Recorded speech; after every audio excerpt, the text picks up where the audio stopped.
What's going on, y'all? My name is Brian Sanchez, and welcome to Living the Magic. It has been a little while since I've done an episode. I got sick, was down with COVID for a little while there.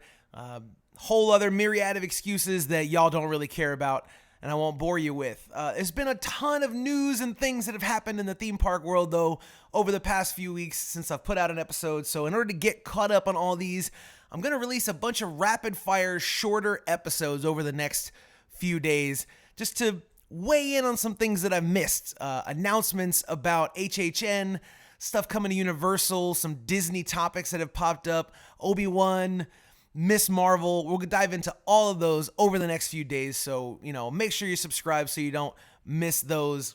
And I will blast through these as quickly as possible, as long as the puppy here allows me to, because if you've listened to the podcast at all, you know that I have a 5-month-old puppy that loves to chew on lighting cables, audio cables, things like that.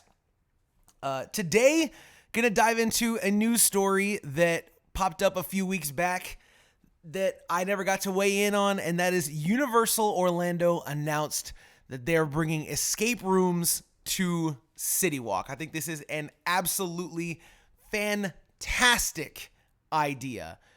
They announced Universal's Great Movie Escape will be coming to the location at City Walk that used to be the Groove nightclub. These will be individually themed to Back to the Future and Jurassic World. Kind of sad they didn't do Jurassic Park, but moving right along. Look, I honestly, this has been a rumor that it's going to be coming to City Walk for years, I feel like. Every time something would change in City Walk, we thought that, this would be the time. And honestly, I feel like the wave of popularity of escape rooms kind of came and went a few years back. Like, maybe like 2017, 2016, maybe even a little bit earlier than that, to be honest with you. So I honestly thought that maybe this was just something that they weren't going to do. But it turns out that they did feel it was something they want to invest their time and money in, and the marquee sign is already visible on City Walk. So there's no opening date time frame as to when these are coming, but I would imagine probably before the end of the year. I know they are working furiously on that.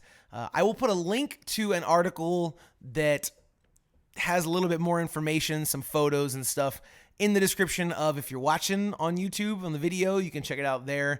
The show notes on signalpointmedia.com for the episode will also have the links to orlandoparkstop.com. It's where I go to get all my theme park news so I can be well informed.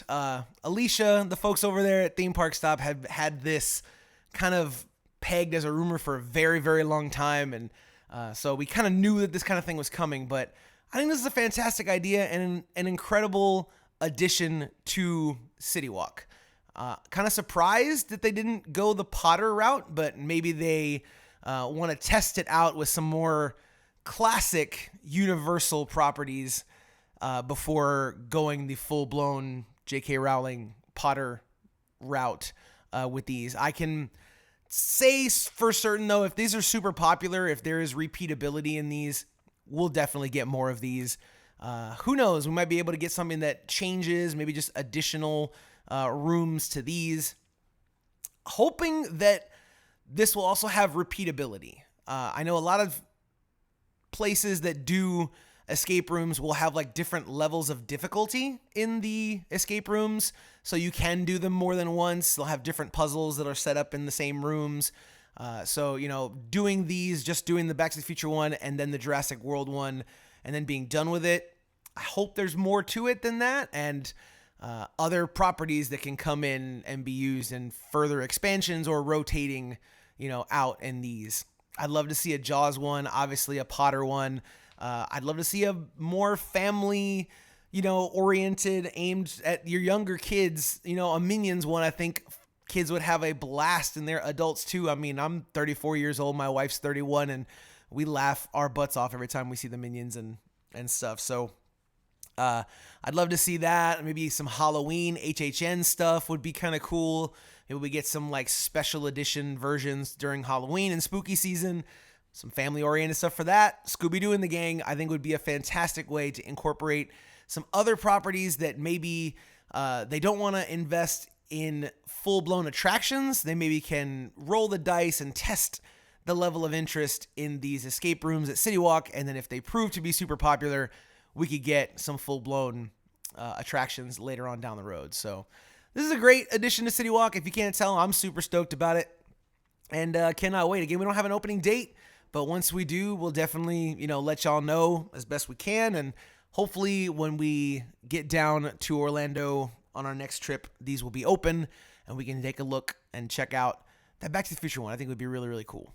So anyways, that is it. We're going to do, like I said, rapid fire short form versions of these podcasts just to hit on these topics as quickly as we can. So make sure you're subscribed. Tune in next time for some more information talking about Disney adults.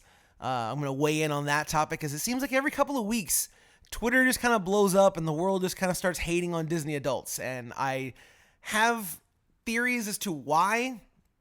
And also, sometimes being a Disney adult myself, a little bit of like, yeah, I get it. I understand why, the rest of the world kind of thinks we're a bit annoying from time to time. But I'll weigh on that on our next episode. Thank y'all so much for listening to the podcast. I really do appreciate it. Again, if you're watching on YouTube, I am now doing video. I am on camera. You can see my face and my ridiculous hand motions and mannerisms. If you're listening on Apple Podcasts, Spotify, Google Podcasts is a thing, I think, or signalpointmedia.com. Make sure you follow us on all those platforms. Leave us a review, comments, all that. And of course, if you want to get at me on the socials, on Twitter is the one I'm on the most. I am at your Primo Brian. All right, that's going to do it for me today, y'all. Thank y'all so much for checking this video out and listening to the podcast. We'll see y'all around. And as always, Congaloosh.